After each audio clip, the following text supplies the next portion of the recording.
Okay. not cutting Let's any parts? Okay. okay. Let's get started. Today's seminar. So it's getting, okay, yeah. Uh, first, okay. So today's speaker is Professor Farinaldo Queiroz, and he'll talk about dark matter complementarity. So please start. All right, so thank you so much for the invitation. I'll be talking about dark matter complementarity. Uh, so Farinaldo is not an easy name to pronounce, so I fully understand. So before I really start talking about physics, I'd like to just to give you an introduction to the place where I am, because it's quite new. It's about 10 years old. So just to give you an idea, so this is here, sorry for being too basic, but this is the map of Brazil, and Natal is right there around the corner. So it's the closest city to Europe. As you can see, the Atlantic Ocean. And in Natal is a very touristic place and famous for many things. So it's quite touristic. And here, for instance, in this picture on the up right, you can see the dunes of Natal, which are really popular. I mean, the entire country. And from these dunes, if you go in that direction upwards, you reach this bridge, which is called Newton's Bridge, but not Newton's in name after our Newton, but is in Newton Navarro's bridge. And then from this bridge, if you just keep going straight, that's where you are. So you go continue this bridge, and right somewhere over there where you can see this arrow is where the institute where I am is located. So it's around there. It's quite a nice place, I have to say. So as you can see, besides physics, we do have lots of fun. So this is an event, dark matter conference I organized in 2019, and there were many people from all over the world who attended this dark matter conference, and obviously we also had lots of fun. So I do advise you, for many of you who haven't visited Natal, to do visit at some point. We have a very strong visitor program here. So people come from all over the world visiting our institute for weeks to months. Okay. And we do support them financially. All right. So this is the picture of the institute above, and below is sort of the picture of our group. Of the group I started about 3 years ago. That's when I came back to Brazil after some years abroad, and that's roughly the group. Some of people already left, some of them arrived, but that's basically the group. Okay, so it's a particle particle physics group at the International Institute of Physics. So okay, now let's be done with the propaganda and go to dark matter. So as you many of you already know, we have a zoo of dark matter candidates. And the zoo of dark matter candidates, so this is a picture I made up about a couple of years ago at a conference. I think it was at Morion conference. And and you can see in this picture, for instance, I'm gonna just highlight some of them. For instance, you can see the WIMP as the Lion King. You can see the Action, which is the tiger. He would say something like, if he dies, it's my turn, as it is right now, right? So we have very popular, this momentum for action is increasing steeply. And for instance, we also have black holes, right? So he would say something like, we never know what is black hole or not. We have the gravitino, which would be a very bad luck nightmare scenario. And we have FIMP, which are like, would say that's something like, he doesn't like to interact with anyone, but he's still there. And we have many dark matter candidates, and some of them are not as popular as before. And this picture, I would say that still would have to be updated given the current era we are right now.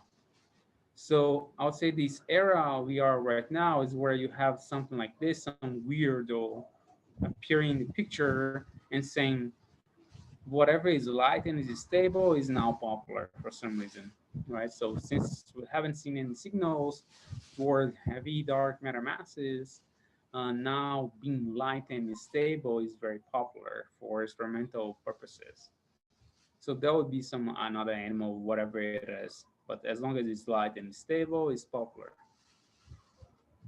So that's the era of dark matter complementarity that has driven the community for many years, where we have direct detection experiments and direct detection experiments and collider detectors. And all of them hope to observe a signal from dark matter particles.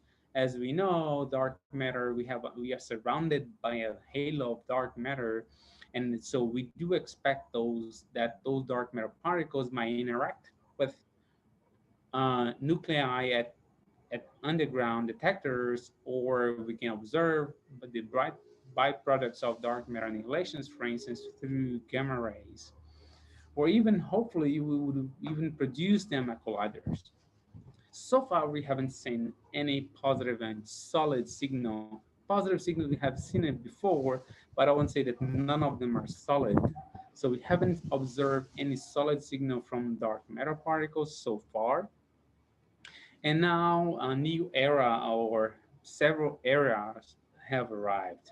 So we sort of shift from this WIMP like dark matter complementarity paradigm to an era of whatever is light, an era of new production, and an era of new detection methods. So we went from one era to three of them. So as you can see, many of these three eras you can see there in the slide basically account for, the large majority of the papers related to dark matter that came out in the past couple of 2 years or so. So whatever is light, our new production mechanism or new detection method is popular right now, and that has been driving the community for about 2 years. All right, so just to give you a context to make sure that everybody's on the same page, uh, we were driven by our thermal history so far, and I have to admit that I do love the thermal history because of this of its predictivity. So in this thermal history scenario, what we have is two dark matter particles which might interact with standard model particles via fifth force or whatever, a new mediator or not, but it doesn't matter as long as it's thermal. So it was in thermal contact with dark matter, with the standard model particles at some point during the history of our universe. And if that is true, then you can tie up the abundance of dark matter, the indirect detection signal, collider signals, and direct detection signals. So it's a quite predictive scenario because everything is tied together. And in most of the cases, there are few exceptions though, but most of the cases, everything is tied up. And so that was quite interesting. It has been driving the community for many years. And as you can see here in these two plots on the right side, one is the sigma v is the bound from indirect detection experiments, and on the up one is from direct detection experiments. So one is sensitive to the thermal annihilation cross section, and the one above is related to the dark matter, sensitive to the dark matter scattering cross section of nucleon. And several experiments have been dedicated to search for signals from dark matter annihilations or scatterings. And we haven't seen so far, as I mentioned before. And the important thing is, so for instance, if you see now focus on the left panel there below, that if you do need to account for the dark matter balance within the thermal history paradigm, then you need an annihilation cross section around 10 to minus 26 or so. Therefore, if you do know the annihilation cross section, which should be in the ballpark of 10 to minus 26, then you sort of uh, can have a prediction for the kind of signal, the magnitude of the signal that you would have at direct detection and indirect detection experiments. As we haven't seen any signal for this associated annihilation cross section, then you might think that for instance, this thermal paradigm is doomed, right? So that gave rise to new detection methods, possibly different dark matter masses, possibly non-standard cosmology scenarios to somehow alleviate the tension between four dark matter particles, which have a cross section around the weak scale. All right, so so let's pick some examples. So here, at least for my slide, is cutting a little bit, but I'll read it for you. So you have at the top there, what I wrote was canonical WIMP. So it's a B minus L model. B minus L, for those, I'm sure that I think all of you have seen it before, is just a gauge B minus L. So baryon and lepton numbers are accidental symmetries in the standard model, but you can gauge them. Once you gauge them, you give rise to a Z prime boson. And this Z prime for this B minus L structure has only vector interactions with the fermions, with the standard model fermions, which are given here. For instance, you have 1/3 for quarks, as they have baryon 1/3 number, 1/3. And for leptons, it's just one, and therefore you have is minus one to be on B minus L. But anyways, you have just proportional to the BL. So for quarks, you have 1/3 suppression in comparison with leptons, just because they have different B minus L quantum numbers. So this is one of the most popular models we have in the literature, and it's like says it would be one of the first guess. So you take this standard model and add a vector like singlet fermion with a B minus L structure, and then you do have already the portal, which will be represented by the Z prime gauge boson, or Z prime gauge boson. So I wrote Z, but should be a Z prime, okay? So I forgot to put the label prime. Sorry for that. So anyway, so the Z prime will dictate the interactions between the dark matter particle, which is represented by chi, and the standard model fermions. As the interactions between the Z prime and the chi fermion will be resulted from the covariant derivative. All right, so once I have said that, you have everything you need regarding the model. So you can calculate the relic density, which will be mostly driven by S channel processes, as long as the production of Z prime pairs is not kinematically available. And, and on top of that, you can also compute the scattering rate. So the dark matter scattering rate of nuclei of quarks, which is like a T-channel diagram represented by here. So you can see in black. So one thing I should emphasize is so far in this model, everything is tied together because both the dark matter density and the dark matter scattering cross section are governed by the same gauge couplings. Okay, so everything is tied together, and therefore scenarios like this in general, but regardless whether it's a B minus L or whatever model you can think of, this quite constrained by data, simply because relic density and direct detection, they don't like each other very much. So for instance, in this plot here, what you can see is I picked the dark matter mass to be 3 TeV. Okay, so M chi to be 3 TeV. The Z prime mass running from 1 to 8 TeV. And the GBL, which would be the coupling from the B minus L, the gauge coupling, running from, let's say, 0.1 to 0.9 to 1, roughly.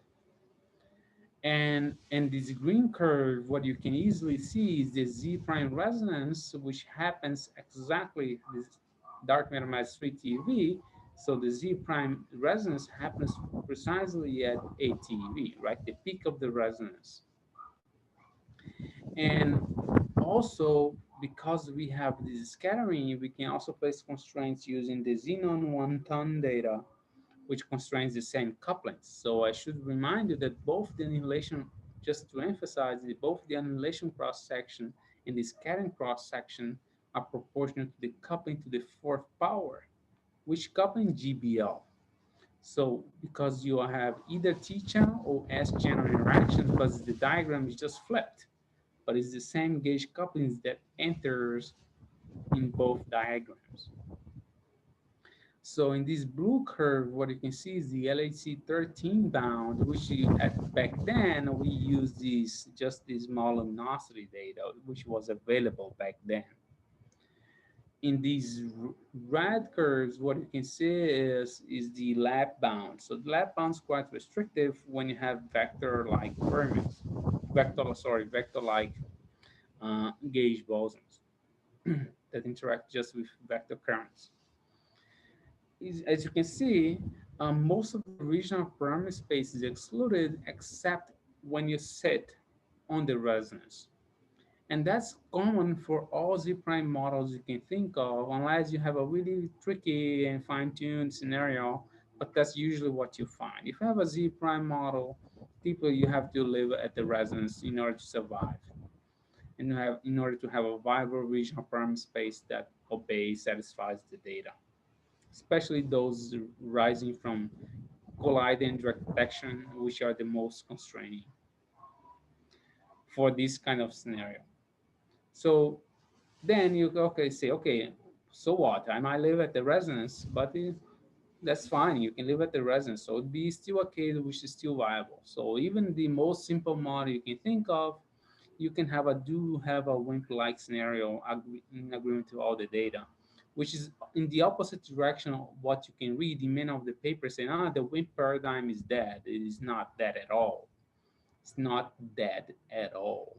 So we can do have a thermal dark matter particle as long as the dark matter mass is higher than few TeV. So we can do that, okay? But the Z prime has to be also heavy. But that's fine, right? I mean, there's nothing against that. You can, why not? There is nothing, there is no prejudice. There will be no bias to think why, okay, why theoretically speaking, I need a Z prime to be few TeV. You just need because you want LHC to probe it. But theoretically speaking, I mean, it could be as heavy as I want it, right? In principle.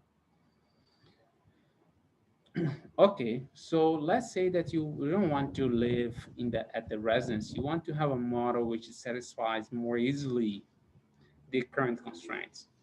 So then, motivated by this constraints from Z prime like models, then we came up with a WIMP model at the neutrino floor. So let me just go back one few slides. For instance, as you can see here on the y-axis, what you can see is the WIMP nucleon scattering cross section for spin independent scattering, and the x-axis the dark matter mass or the WIMP mass. So this is the xenon 1 ton limit. I think about one order of magnitude below this curve is sits the neutrino floor, which is the neutrinos coming from solar neutrinos. Okay, you have some regions solar neutrinos, some regions atmospheric neutrinos. Anyway, it's a background that's quite hard to get rid of. So how are we going to search for dark matter when we are flooded with neutrinos from the sun and from atmospheric neutrinos? It's quite hard. So we need some directional or the signal of some sort. But anyway, I will not dwell on this during this talk. Anyway, so there is a neutrino for, let's say, another magnitude below this 1 ton, xenon 1 ton bound. And so far, what we know is that it's quite hard to distinguish, to observe a signal from dark matter when you're right there. So what you can do? So you can't, using the current techniques, we cannot observe a dark matter signal in that region. So you just evade evade all the constraints because you just cannot distinguish what is dark matter, what's a neutrino like induced signal. So therefore, motivated by this, we wanted to have a WIMP model, thermal WIMP model, vanilla WIMP, with a scattering cross section around the neutrino floor. So it has been known for some time that when you have scalar, pseudo-scalar mediators, the scattering cross section when is mediated by a pseudo-scalar, which is, as you can see here, is this gamma 5 there, and A would be my pseudo-scalar, chi would be my dark matter particle. So you have a gamma 5 coupling there. So this gamma 5 matrix induces a spin-dependent and momentum-suppressed scattering cross-section of nuclei. This spin-dependent and momentum-suppressed to the fourth power yields basically a cross-section which is way too small to be detected by current detectors. So it would be an easy way out to have a WIMP model which obeys all the constraints from direct detection experiments. And it's quite easy to get the correct relic density in this case. However, what we have shown as in this paper was that despite the three-level scattering cross-section be spin-dependent and momentum suppressed at one loop level, so when you have fermions, a triangle fermions in the loop, this loop suppressed diagram leads to a spin-independent scattering cross section. And we do know that the limits from direct detection experiments are much stronger when the cross section is spin independent, conversely to spin dependent. So, for instance, in this plot here, okay, all that said, what you can see in this curve here, so for instance, you can see this black curve and this red curve there. You can also see this purple curve. They correspond to different choices of the pseudo-scalar mass and some couplings which are involved. The Ca here is the Yukawa-like coupling, as you can see there from the Lagrangian. So I'm picking different values for Ca and different values for the pseudo-scalar mass, which these values we picked are free from flavor constraints, which are quite restricted, but they are free. Anyway, so it's a model where you can set relative density, which are these curves, as I mentioned, the black, the red, and this dashed purple. They all satisfy the relative density. And these curves here, you can see xenon 1 ton, LZ, xenon n ton, and Darwin. They represent the projected limits from these experiments. Actually, xenon 1 ton is already a current limit, but the xenon n ton or LZ and Darwin are projected limits. And you can see you can have easily a regional parameter space where you can satisfy the relative density while being completely consistent with the limits from direct detection constraints. So again, I'm giving you another example where you can do have a thermal vanilla WIMP. The other case I was focusing on 3 TeV or so. Now I'm focusing on much lighter masses. As you can see, I'm going from 10 GeV to say 1 TeV, and it's still consistent with data. So do not believe when people try to convey the message that with the WIMP paradigm is dead. That's misleading. So this is just another plot where we embed that pseudo-scalar mediator setup in a 2 Higgs doublet model. So you take a 2 Higgs doublet model plus a pseudo-scalar, this pseudo-scalar A0 there, embed into a 2 Higgs doublet model, and then you have the mixing now. You don't have just a pseudo-scalar, you have a mixing with the doublets, and you can embed that easily. Okay, there's no problem whatsoever. However, since we went from a simplified Lagrangian to a more concrete hardcore approach, I would call it. So before was a simplified approach, now it's a hardcore approach because I have a two-ziblet model, which is subject to several constraints. Then it's much harder to get the right Wellek density and constrain and obey all the limits. So for instance, this gray curve here represents the region of Fermi space which the relative density is correct. So you get this 27% energy density for dark matter, abundance for the dark matter in these all these gray regions. So that region here you excluded by Fermi now. Fermi here stands for the gamma ray searches for dark matter annihilations.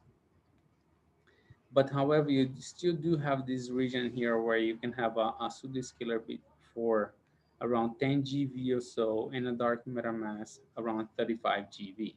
So I'm not talking about the dark matter 35 GeV.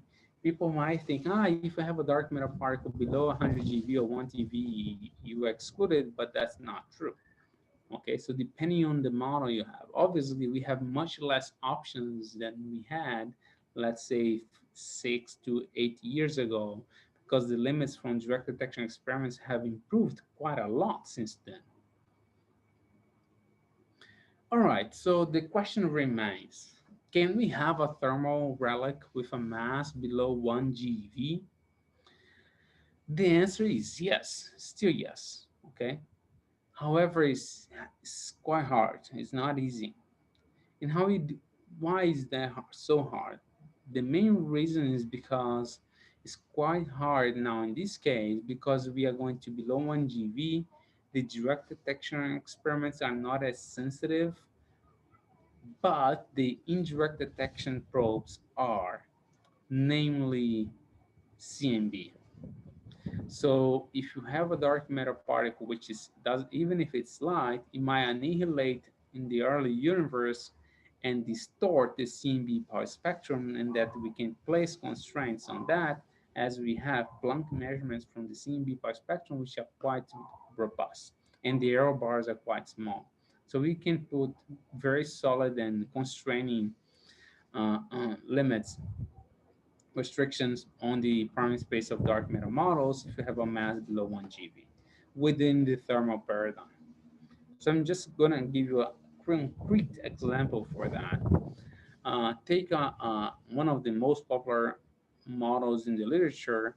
So as you can see in this case, I'm talking about the era of whatever is light. Okay. So the era of whatever is light would be, say, dark photon portal. So imagine again that my dark matter particle is a Dirac fermion, and the mediator between the dark matter interactions and the sun matter fermions are dark photons. Remember that I remind you that dark photons interact with the particles proportional to the electric charge. In that case, so you might think that how the dark photon might interact with the dark matter if the dark matter is neutral is simply because you have a gauge coupling as well. So as you can see here, for instance, in the last line, this curve from the will give you result from the covariant derivative. So you have a gauge coupling from the U1 gauge group you have where this dark photon is coming from, which is similar to the Z prime. Just to remind you, for those who are not familiar with dark photon models, difference is you have a U1 gauge symmetry if your Z prime is any this gauge boson resulting from this one U1X symmetry can be either a dark photon or a Z prime. So if it's really heavy, we call it Z prime. If it's really light, we call it a dark photon. Because if these guys are mixed together with the photon and with the Z boson, if you have a 3 by 3 matrix, when you take this limit where this new gauge boson is very heavy, you will look like a Z prime. And when we take the limit when the new boson Z prime is quite light, you look like a photon. So that's why we call it dark photon. Okay, so it's just the mass regions, different mass regions we are talking about at the end of the day, but they're essentially the same thing. They all, however, I do emphasize they're coupled different with external model fermions. Anyway, so this dark photon scenario has been quite searched for And in this, I'm gonna focus on two pieces of these plots. So for instance, what I have here is a dark matter, which is a direct ferment, which interacts with standard model ferments through a dark photon. Okay, so the point is, if you have just a S-channel production annihilation cross section where you have pairs of dark matter particles which annihilate into via S channel into a dark photon. This dark photon is the mediator produces thermofermions. This case is excluded because you just rely on the S channel production, and these searches for dark photon are quite restrictive. The whole region of Fermi space, which reproduce the correct relative density, is excluded. I'm going to show you this now. So for instance, you can look in here. So it's a quite busy plot, okay? But let's go slowly. So this green curve here, forget about what delta is, okay, for the moment. So the relative density curve is this green one. So I'm right there with my mouse. So I have the green curve is correct, the green curve is correct. So as you can see here, basically the entire region. So here is the S channel, remember? Because we are at the resonance of the dark photon. So the S channel, when it's dominating, you exclude it. All this region is driven by the S channel. Why I know this? Because I know where that the mediator, the dark photon is too heavy for the dark matter to produce it. So you cannot have two dark matter particles producing two dark photons because it's just too heavy for them to be produced. The dark matter is not sufficiently heavy to produce them. However, when you go to lighter I prime masses, which represents dark photon mass in this case, when you go to lighter masses this way, so dark matter mass is fixed, 100 MeV. So it's 100 MeV. So once I go below zero point 0.1 GeV, in other words, below 100 MeV, now I can have two 100 MeV dark matter particles annihilating to two 100 MeV, or let's say 90 MeV dark photons. I can't have that. This is now kinematically available. When that happens, then the annihilation goes from S channel to a T channel, where you have dark matter particle being exchanged in a T channel, producing dark photon pairs. The difference is because now you have two dark photons instead of particles, prompt dark matter particles. The indirect detection constraints from CMB are quite weaker. So then that's why the CMB bound, which is all this purple hashed region, is gone here. See, there is no hashed region here because you're now producing two dark photons. And for the direct detection bound, as soon as you increase the dark photon mass, these limits weaken, right? Because they go into the propagator, the heavier the mediator, the weaker the smaller the scattering cross section, and therefore the weaker the bound. So you can do half. Okay, so I have 100 MeV. Look, I went to something from T3 TeV, now a couple of dozens of GeV. Now I'm talking about 100 MeV, still thermal. Okay, still thermal, and I still reproduce the right relative density. So I'm just giving you an example, just Hello, to hello. hey Hi, hi. Farinaldo. Hi. In this plot, what is the capital delta? La- what is the label Yes, delta okay. for So let what? me define now what's delta. So I said let's keep delta for out for the moment. So delta would be, so for instance, that green curve I discussed, delta is equal 1. So delta would be somehow representing any entropy production, which would dilute the dark matter abundance. So for instance, if I go from delta from 1 to 10 or 100 or 1,000, then I can have smaller couplings still eating the correct relative density because I'm injecting entropy. For instance, this entropy injection mechanism could be given by a scalar that decays after the dark matter frees out, which will be a scenario that I will explicitly show you later in a different model. So it's any entropy production mechanism will give you this. I call this entropy production mechanism delta. That's what I do. I do not show you the mechanism behind this entropy production. I'm just saying whatever it is, I call it delta. Okay? Yes, yes. Okay. So please, if anybody has a question, just interrupting me and shoot. Okay.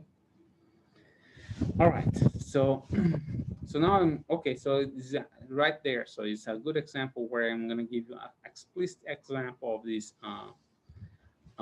entropy production. So as just to remind you that I went from heavy to now the era of whatever is light, which is there, and it's still thermal, I still obey. Obviously, if it's non-thermal, the constraints are much weaker. So if you can um, have a model which is a thermal within the thermal paradigm, which survives all the constraints, being non-thermal just makes your life easier. Okay, it's much easier to do that. The hard part is to do within the thermal paradigm. So now let's talk about, let's say, the same old B minus L. Now, before I was talking about whatever is light, the era of whatever is light. You can see most of the papers from the US, especially, are related to light dark matter from the US. And now I'm gonna go to the era of new production mechanism. So I'll talk about new production mechanism for dark matter. So in the same old B minus L model. So as we know, within the B-Mazel model, we can add, it's not the only way, but we can add three right-hand neutrinos to cancel the gauge anomalies. So this right-hand neutrino can have an extra discrete symmetry, such as a Z2 symmetry, and have this guy stable. Okay, that's a paper that did this. I think was Okada in 2016 or so. All right, so this right-hand neutrino can be dark matter. So as we know from a long time ago that KeV right-hand neutrinos could be dark matter. But in this case here, I'm talking about GV to TV masses. Then the point is, if you do have a GV-TV weak scale like right-hand neutrino, it happens that the constraints are quite severe, as I showed you before. It's not just any model of GGV to GV to TV can survive the data. There are some models that do, but not most of them. So the way that delta, for instance, he asked me the question about what delta was, and I said delta could be an entropy production mechanism, and what is that, right? So you might ask, okay, what is an entropy production mechanism? So I'm gonna try to address this question more concretely right now. So what happens is if you assume that you have an scalar in your model, which is quite common, right? When you have physics based on a model, you have scalars. That's the only thing that's not missing, yeah, is scalars. So you have scalars all over the place. You have scalars to give masses, scalars to drive spontaneous symmetry breaking mechanisms. You have scalars all the time. So if one of these scalars somehow dominates the energy density of a universe for a given period of time, that scalar, when it dominates and then decays, injects entropy. So this entropy injection might change your predictions for dark matter. Let me try to emphasize. Let's say I have a model, whatever model I have, for instance, dark photon portal, or the WIMP vanilla pseudoscalar case, okay, or the Bimanozell Dirac fermion, any of these models. And then I have the prediction for direct detection experiments, and so on. And I know how to compute the relative density by solving the Boltzmann equation. But all these the relative density calculations, they do rely they do rely they rely on the assumption that the dark matter decoupled when the universe was radiation dominated, and there was nothing driving the expansion of the universe besides the whatever is within the lambda CDM model. However, if you do assume there is a scalar that dominates the universe, then your phenomenology, your relative density calculation changes completely. It might change in many ways. when this scalar dominated. If it dominated when the dark matter was decoupling is one thing, so the effect is huge. If the scalar dominates after the dark matter decoupled from the plasma, but if that happens, but it happens much later or just after the freeze out, everything when exactly this domination of the scalar field happens changes the predictions for the dark matter relic density. So it's an easy way to change the standard vanilla predictions for the relic density, just assuming there is a scalar that drives the energy density in a given period of time. And you tune it to be the time. So obviously it depends on what kind of scalar you're talking about. So I mean, which scalar potential it obeys, what kind of potential like inflation like obeys, which potential is this?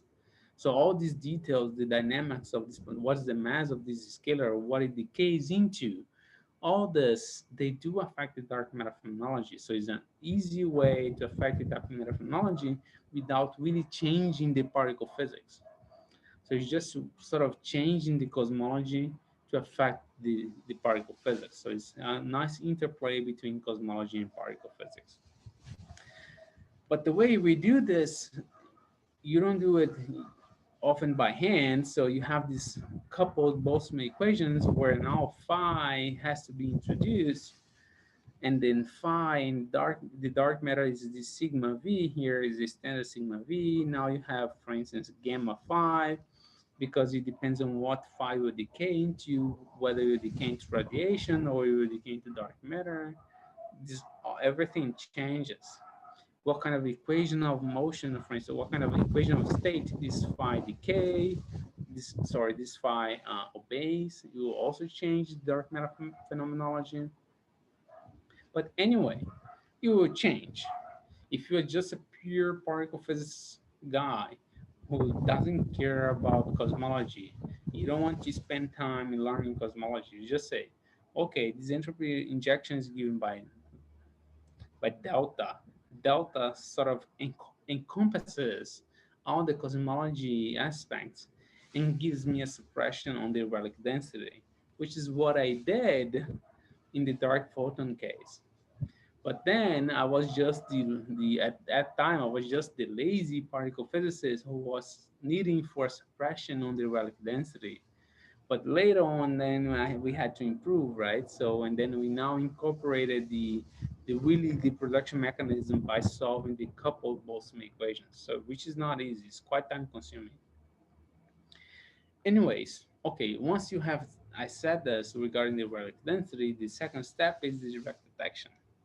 So if you do have a right-handed neutrino, the right-hand neutrino, as you know, as I mentioned before, for the Bima-Nuzal model, the Z prime has a vectorial interactions with the fermions.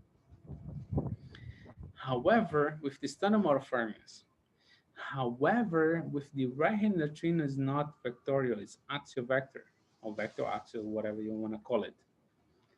So in this case, what if you take that is axial vector and vector, then the factor operator that it generates is this one, as you can show here. So you have a Lagrangian, which can be described by factor operator.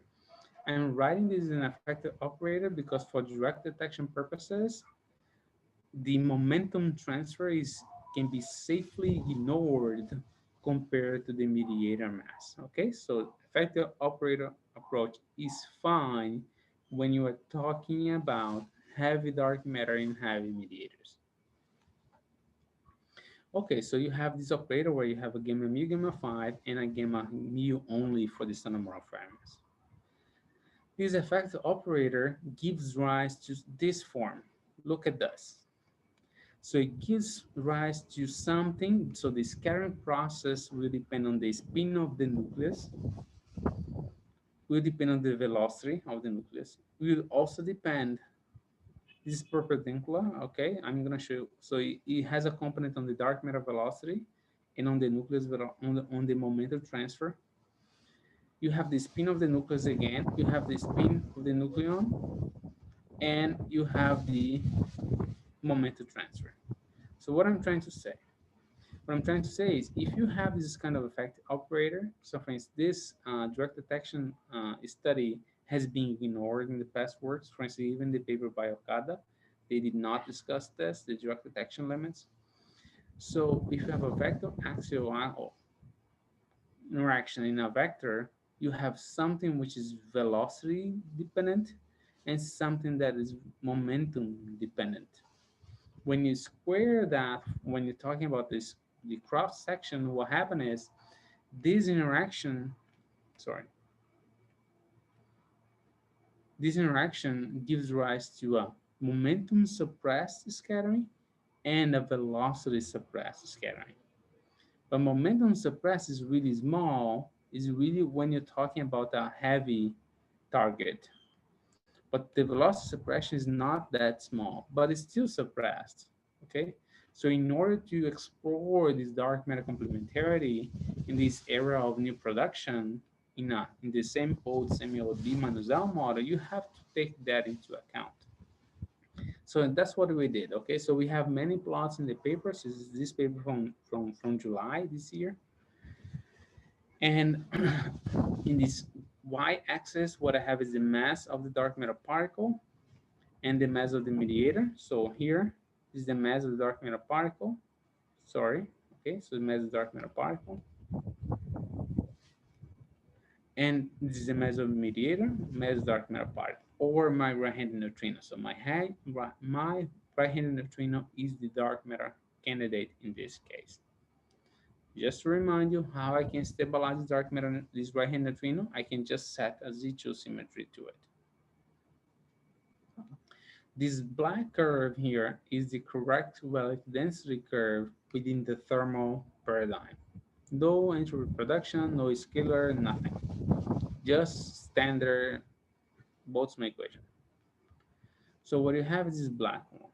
And again, as you can see, I have to really be at the resonance here on the right for Z prime masses between 5 to 10 TeV or so to survive all the limits, including monojet, dilepton, dijet, direct detection, which is quite weak here, as you can see. So you have to really live at the resonance again. However, as we now have introduced a scalar, this scalar will change the relative density production, the relative density calculation, and now all this region here satisfies the relative density. Look, I'm talking about, for instance, here, I'm talking about dark matter masses of what? 300 to 400 GeV. So 300, 400 GeV dark matter particle is fully consistent with all the data. Obviously, now, not I have quit the thermal production mechanism to now be within these non-thermal or early matter domination because this phi behave as matter, okay? As this phi behaves as matter, not what is matter for us is pressureless, where obeys the equation of state where there is no pressure, okay? So the equation states where P is equal sigma whole, sigma is 0. So it's a matter field. So I do have a loss of regional parameter spaces. You can see here these dashed lines, which stand for, represent different dilution mechanisms, which I'm calling D, and before I call delta.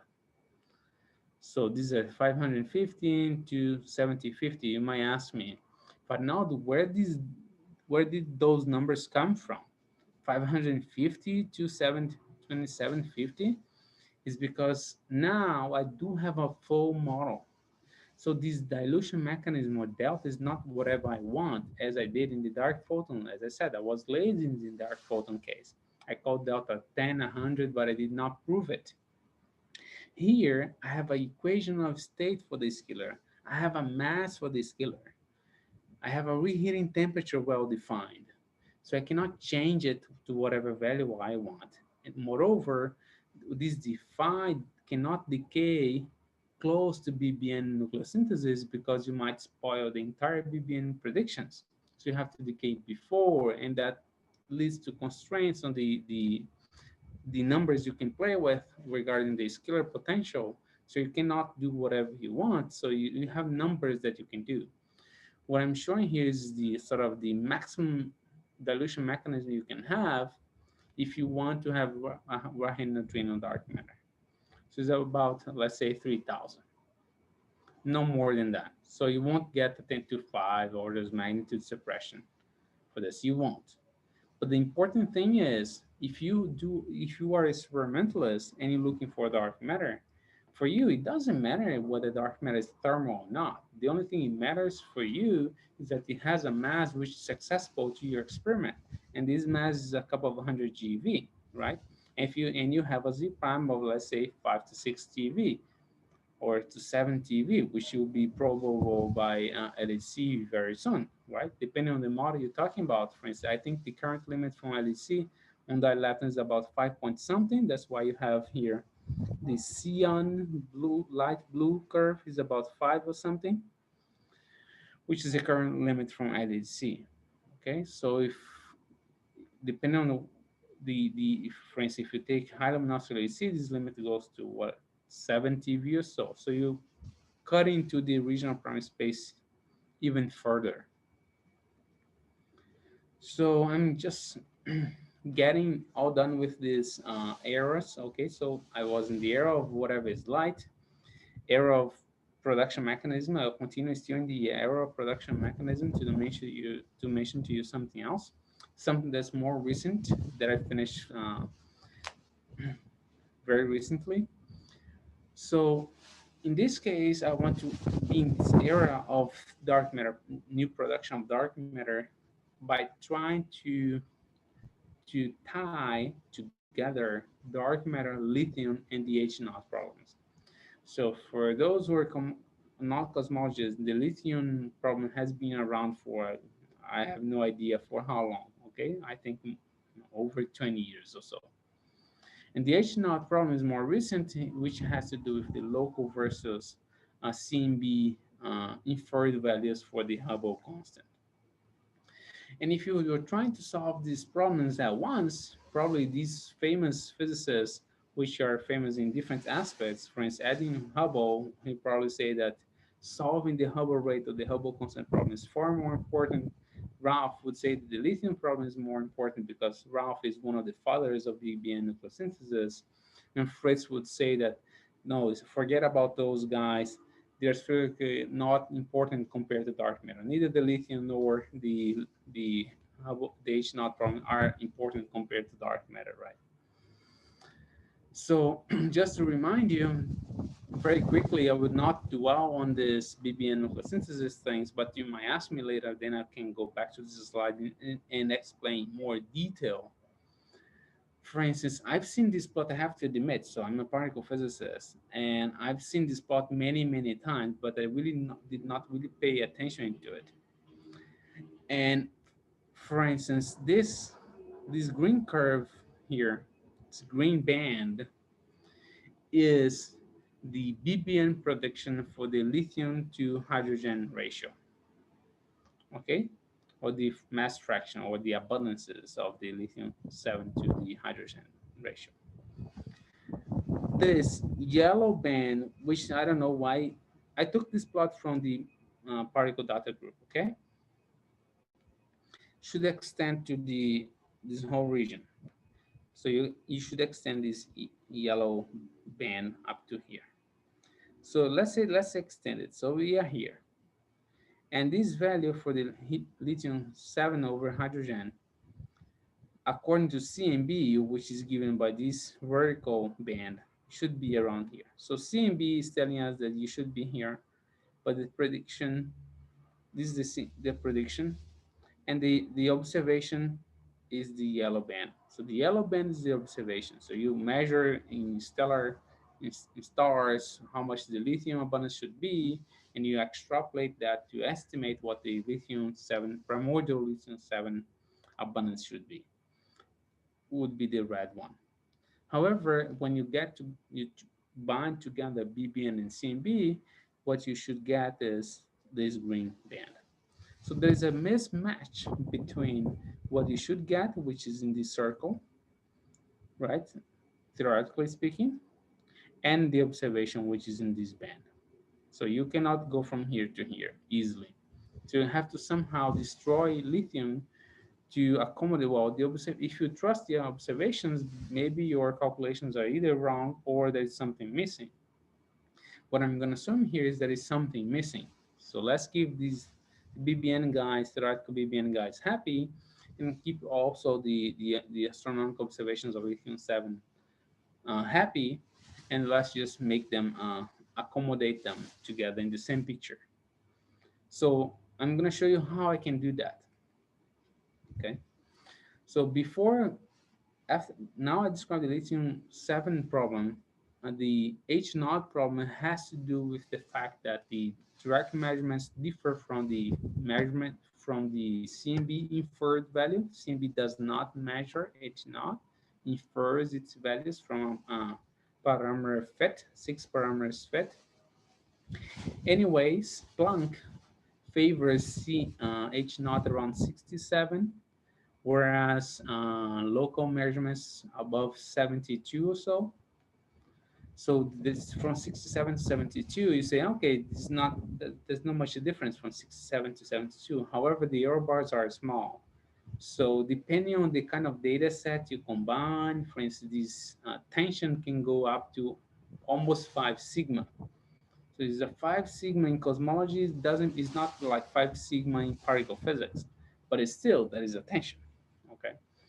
So it has been shown by the Nobel Prize, Rias, right? The Nobel Prize from the supernova, the universe expansion guy, Rias, that there is a positive correlation between H naught and the number of relativistic neutrinos, or in other words, the number of relativistic degrees of freedom, which is somehow labeled ineffective or delta ineffective. So ineffective is around 3, delta ineffective is whatever deviates from 3.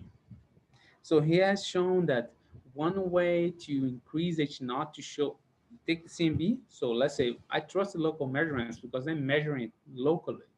The CMB is a fit. So maybe there is something that I'm missing in the fit that will maybe increase the H naught. And that's what they claim. No, look, you're missing something in the fit, which this something is extra species which behave like neutrinos. They don't have to be neutrinos, a fourth neutrino, but they do behave like neutrinos. In other words, they behave like radiation. Okay? So it has to be larger than 0. So as you can see here, you can go from H naught up to 75 or so for delta effective around 0.8 or zero point 0.6 or so. Okay, so you can do increase H naught and now have a consistent scenario for local measurements as long as you have new species that behave like neutrinos. So that's what I'm gonna do.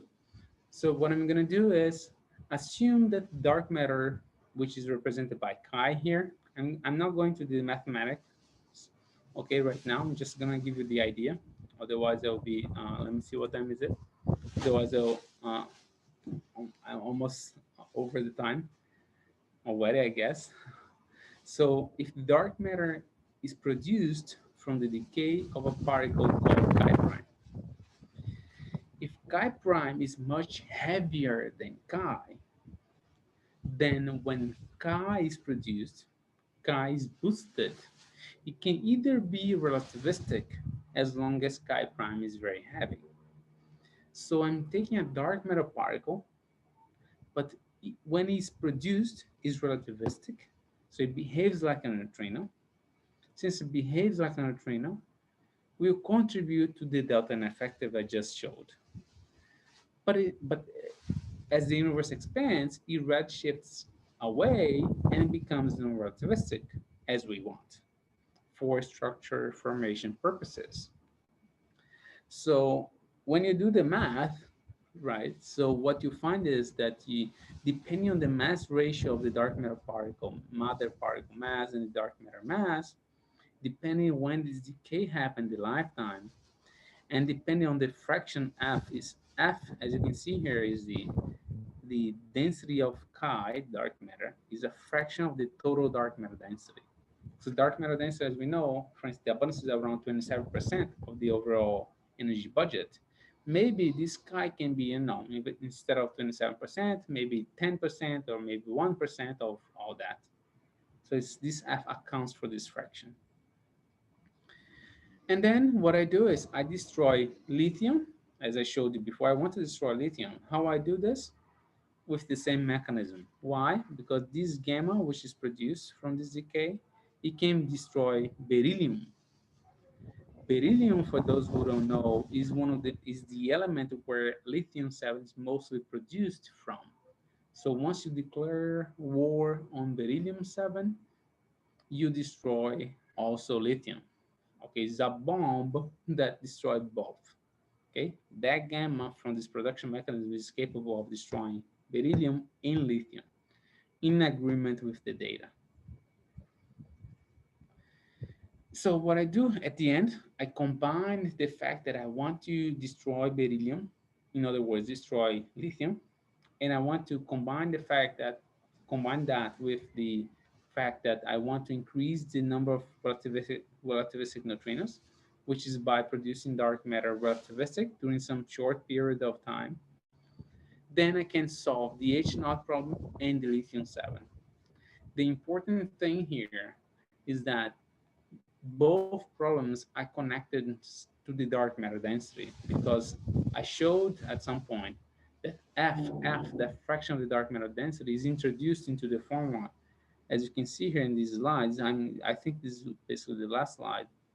I'm gonna skip some of them. I'm gonna leave for discussions later. So delta and effective is proportional to the lifetime. F, the fraction of the dark matter density, and the mass ratio. So the fraction of the dark matter density is there. So these things are connected to the dark matter density. It's not just some random chi, some random chi prime. That's the key thing. That's the beautiful thing, I would say.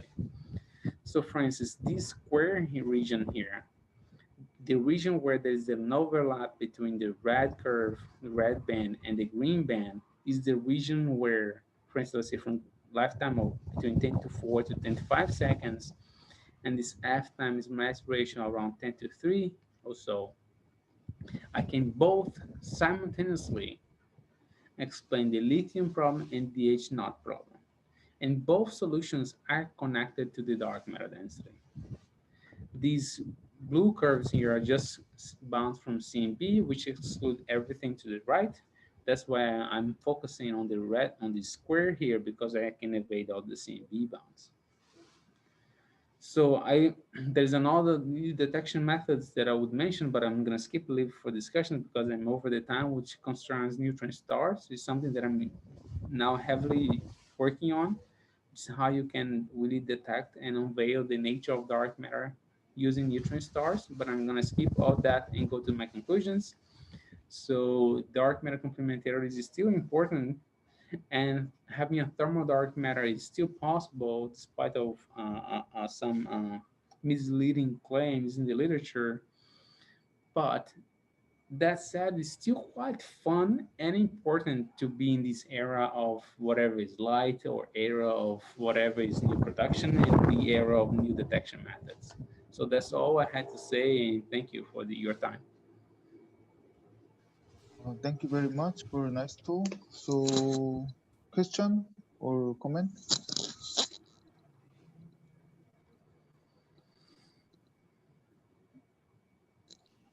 Hello, let me ask one question about the production.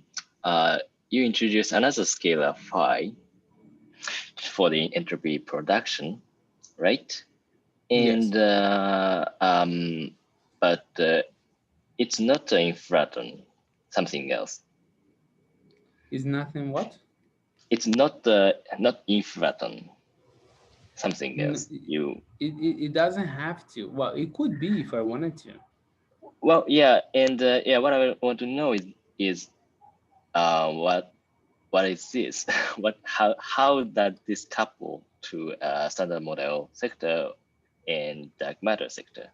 Right. So for instance, in the model you interact with the standard model particles through the scalar potential Because once you have the scalar potential and you break the symmetry, you mix with the other scalars, and there you have the coupling of the stellar model particles. Because the one important thing is, it really doesn't matter how it interacts with the stellar model particles. It just matters is the branch ratio into stellar model particles, because that's what I goes into. See here, this is gamma phi. yeah yeah That's the yeah main thing.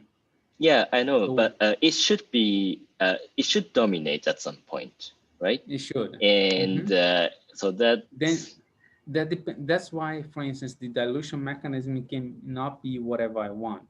So for instance, I had to make sure that the rho phi is indeed larger than either rho radiation and rho matter. yeah. And my question is like, I think my question is rather simple. To dominate the universe once, it should be produced somehow. So what I'd like to know is Yeah, how from the can production, they no. be produced? No, then we did not address that. Yes, we did not address it. The same way, for instance, we did not address, for instance, how these was I would say this the orange. I would say that's the question you were asking, for instance, where, for instance, the very beginning, how did you produce it? We did not address it. So in that sense, this D, the value for D, is sort of free parameter, still free parameter, right? We can choose. Yeah, it cannot be whatever you want, but it's still somehow free. Yeah. For instance, this D cannot be larger than 2,750 because if you do that, then your reheating temperature is too small. For instance, you have a reheating temperature, let's say around few MeV, and then you go down run into troubles with BBN. Yeah, and also dark matter cannot be produced. And, Right. So that's basically what is setting the D. But in principle, say you can have D from 550 to, let's say, 3,000. Yeah, sure, you can just tune it, but it cannot be now whatever you want. But obviously, it would be really nice if you could explain the orange, as you said. So, for instance, what produced it? For instance, you had an influence on that decayed into phi, into everything else. So we did not address it. Would be something that would be perhaps nice investigating. I see. Okay, thank you.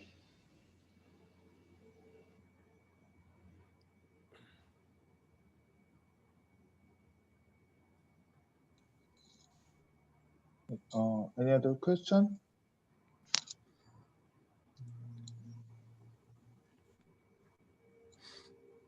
Hello, can I ask a question? Sure. Hi, I'm Takaaki Nomura. Hi, Takaki. How are you doing? Yeah, hi. Yeah, good. So Everything in is so your, good so far, so good. yeah.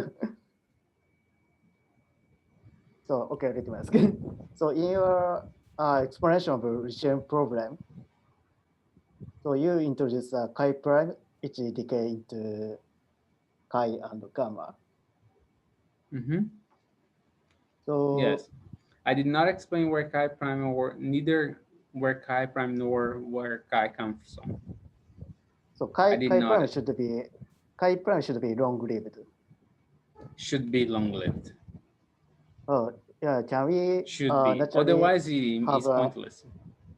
Yeah. Can we naturally have a long-lived chi prime in your model? Yeah. So, for instance, regarding gamma rays, you mean? No. So is it natural to obtain this long-lived chi prime?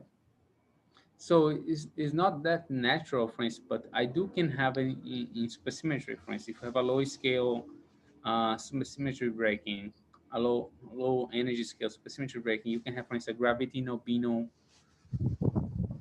photon scenario. For instance, it's the same. So you have a gravitino being chi prime, bino being chi, and then you have a gamma. And a gravitino can be long-lived as long as you have a breaking of SUSY at low temperatures and low energies. So you can have that. You can also have, for instance, you can have S lepton, lepton, gamma as well. So you have cases in supersymmetry where you can, so for instance, accommodate that decay channel, Oh, I see. which was actually the inspiration for this work. Oh, okay. Okay, thanks. So also, can we have some signal of this to maybe photon in current universe? From this gamma? Yeah, from signal of No, this so gamma. the signature would be on CMB. So for instance, I showed you this limit because I went really fast over it. So for instance, this limit here from CMB is precisely from that gamma. So that gamma here, for instance, which is that gamma produced from the decay, which will interact with the electrons, for instance, in the medium and produce E gamma gamma. One of them would be, for instance, you have this one. You also have pair production of photon from the decay with the photon from the CMB, and have pre-production, inverse pre-production, gamma gamma E plus E minus, and E plus E minus gamma gamma. The fact that you have gamma from a decay, which is very energetic, right? So it has a high energy because the mass splitting is large, will affect the CMB photon spectrum. And the physics behind this is that it will alter the CMB spectrum. You will deviate from the black body spectrum. So the black body spectrum, the chemical potential is 0, right? So when you do have this energetic photon interact with the CMB photon, it happens that this chemical potential shifts from 0. And there's a limit from the black body spectrum. So we want the CMB is almost perfect black body spectrum, but it's almost perfect. We cannot measure it to be perfect. So this imprecision results into a bound. This bound is that this chemical potential should be smaller than 10 to minus 4 or so. And then this whole calculation, you can calculate how much this mu is altered from 0. And that depends on the amount of electromagnetic radiation which is injected into the medium. And that depends on the same parameters, the ratio of the masses, when it will happen. Because if you think, if the photon was produced was injected into the medium very early on, it will very quickly thermalize. Because the universe was very hot, we will thermalize with CMB photons. But if it was injected much later, when you compare the expansion rate with the interaction rate, you won't have much time to thermalize, and then we'll alter the CMB black body spectrum. So that's where this bound comes from. So that's the signature of this photon from this decay would be on CMB. So for instance, that's this dashed bound right here. So it's excluding everything to the right. So this Pixie limit is just a super Planck, futuristic Planck, new Planck emission, which almost a perfect precision would give rise to this dotted curve. So even for a perfect Planck-like experiment, we still would not exclude this region. Okay. So I would say that this solution to the lithium and H0 problems will survive until we die. I see. But some parameterization can be tested. Yeah. Okay. Thank you very much.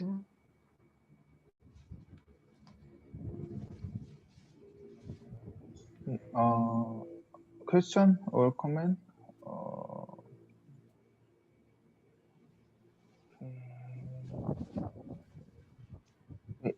If not, then let's thank speaker again. Thank you very much.